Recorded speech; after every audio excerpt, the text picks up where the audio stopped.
Hi friends, ಎಲ್ಲರೂ ಹೇಗಿದ್ದೀರಾ? ಎಲ್ಲರೂ ಚೆನ್ನಾಗಿದ್ದೀರಾ ಅಂತ ಅಂದ್ಕೊಂಡಿದ್ದೀನಿ. ಎಲ್ಲರಿಗೂ ಶ್ರಾವಣ ಮಾಸದ 2ನೇ ಶುಕ್ರವಾರದ ಶುಭಾಶಯಗಳು.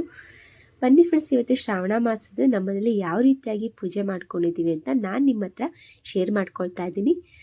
ನೋಡಿ ಫ್ರೆಂಡ್ಸ್, ಇದು ಮೊದಲನೇದಾಗಿ ನಾನು ತೆಂಗಿನ ಗರಿ ತೋರಿಸ್ತಿದ್ದಿಲ್ಲ, ಎರಡೂ ಕಡೆನೂ ಇಟ್ಕೊಂಡಿದ್ದೀವಿ.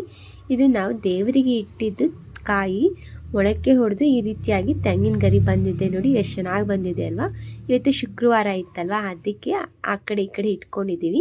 ಪೂಜೆನೂ ಆಗಿದೆ, ನೈವೇದ್ಯನೂ ಆಗಿದೆ. ನೋಡಿ ನೈವೇದ್ಯಕ್ಕೆ ನಾವೇನೇನು ಮಾಡ್ಕೊಂಡಿದ್ವಿ ಅಂತಂದರೆ, ಇವತ್ತು ಹೋಳಿಗೆ ಅಂದರೆ ಒಬ್ಬಟ್ಟು, ಅನ್ನ, ಕೋಸಂಬರಿ, ಬದನೆಕಾಯಿ ಪಲ್ಯ, ಸಂಡಿಗೆ ಈ ರೀತಿಯಾಗಿ ನಾವು ಮಾಡ್ಕೊಂಡಿರ್ತೀವಿ. ನಾವು 4 ವಾರನೂ ಇದೇ ರೀತಿಯಾಗಿ ನಾವು ಪೂಜೆನ ಮಾಡ್ಕೊಳ್ತಾ ಇರ್ತೀವಿ.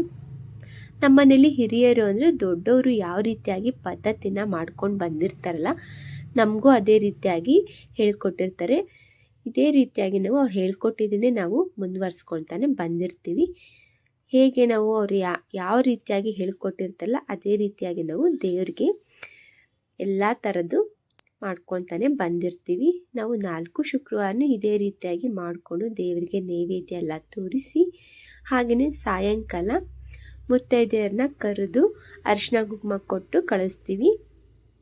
ಸಾಯಂಕಾಲ ನಾವು ಎಲ್ಲರಿಗೂ ಅರಿಶಿನ ಕುಂಕುಮ ಕೊಟ್ಟು ಎಲ್ಲರಿಗೂ ಕರಿತೀವಿ ಮುತ್ತೈದೆಯರಿಗೆ. ಈ ರೀತಿಯಾಗಿ ನಾವು ಬೆಳಗಿನ ಪೂಜೆ ಈ ರೀತಿಯಾಗಿ ಮಾಡ್ಕೊಂಡಿರ್ತೀವಿ.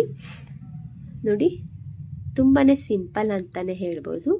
ತುಂಬ ಸಿಂಪಲ್ಲಾಗೆ ಮಾಡಿರ್ತೀವಿ 4 ವಾರನೂ. ನೆಕ್ಸ್ಟ್ ಅಂತೂ ವರಮಹಾಲಕ್ಷ್ಮಿ ಇದೆ ಅಲ್ವಾ. ವರಮಹಾಲಕ್ಷ್ಮಿಗೆ ಇನ್ನೊಂದು ಸ್ವಲ್ಪ ಚೆನ್ನಾಗಿ, ಸ್ವಲ್ಪ ಗ್ರ್ಯಾಂಡಾಗಿ ಚೆನ್ನಾಗಿ ಕಾಣಿಸ್ಲಿ ಅಂತ ನಾವು ವರಮಹಾಲಕ್ಷ್ಮಿ ಹಬ್ಬಕ್ಕೆ ದೇವರಿಗೆ ಸೀರೆನ ಉಡಿಸಿರ್ತೀವಿ. ಹಾಗೆಯೇ ಮನೆ ದೇವ್ರು ಬಂದು ಬಾದಾಮಿ ಬನಶಂಕರಿ, ಹಾಗೆಯೇ ಶ್ರೀ ರೇಣುಕಾ ಯಲ್ಲಮ್ಮ. ಬನಶಂಕರಿಗೂ ನಾವು ಬಾದಾಮಿ ಬನಶಂಕರಿ ದೇವಿಗೂ ಇದೇ ರೀತಿಯಾಗಿ ನಾವು ನೈವೇದ್ಯನ ಮಾಡ್ಕೊಂಡಿರ್ತೀವಿ. ನೋಡಿ, ಈ ರೀತಿಯಾಗಿ ಮಾಡ್ಕೊಂಡಿದ್ದೀವಲ್ಲ. ನಿಮಗೆ ಈ ವಿಡಿಯೋ ಏನನ್ನಿಸ್ತು ಅಂತ ನನಗೆ ಕಮೆಂಟ್ ಮಾಡಿ ತಿಳಿಸಿ. ಹಾಗೆ ಫ್ರೆಂಡ್ಸ್, ಹೊಸಬ್ರು ಯಾರು ನೋಡ್ತಾ ಇದ್ದೀರಲ್ಲ, ಪ್ಲೀಸ್ ನನ್ನ ಚಾನಲ್ಗೆ ಸಬ್ಸ್ಕ್ರೈಬ್ ಮಾಡಿಕೊಂಡು ನೋಡಿ. ವಿಡಿಯೋ ಇಷ್ಟ ಆದರೆ ಲೈಕ್ ಮಾಡಿ, ಕಮೆಂಟ್ ಮಾಡಿ, ಶೇರ್ ಮಾಡಿ. ಹಾಗೆಯೇ ಪಕ್ಕದಲ್ಲಿರೋ ಬೆಲ್ ಬಟನ್ನ ಪ್ರೆಸ್ ಮಾಡಿ. ನಾನು ಹಾಕೋ ವಿಡಿಯೋ ಫಸ್ಟು ನಿಮಗೆ ಬಂದು ತಲುಪುತ್ತೆ. ನೋಡಿದ್ರಲ್ಲ ಫ್ರೆಂಡ್ಸ್, ಇವತ್ತಿನ ವಿಡಿಯೋದಲ್ಲಿ ನಾನು ಶ್ರಾವಣ ಮಾಸದ್ದು ಪೂಜೆ ಯಾವ ರೀತಿಯಾಗಿ ಮಾಡ್ಕೊಂಡಿದ್ದೀನಿ ಅಂತ ನಾನು ನಿಮ್ಮ ಹತ್ರ ಶೇರ್ ಮಾಡ್ಕೊಂಡಿದ್ದೀನಿ. ನೋಡಿದ್ರಲ್ಲ, ಗೊತ್ತಿದ್ರೆ ನಿಮಗೆ ಇಷ್ಟ ಆಗಿದರೆ ಈ ವಿಡಿಯೋಗೆ ಲೈಕ್ ಮಾಡಿ. ಈ ಪೂಜೆ ಹೇಗಿದೆ ಅಂತ ನನಗೆ ಇಷ್ಟ ಆದರೆ ಲೈಕ್ ಮಾಡ್ಕೊಳ್ಳಿ, ಕಮೆಂಟ್ ಮಾಡಿ, ಶೇರ್ ಮಾಡಿ. Thank you for the watching. Bye bye.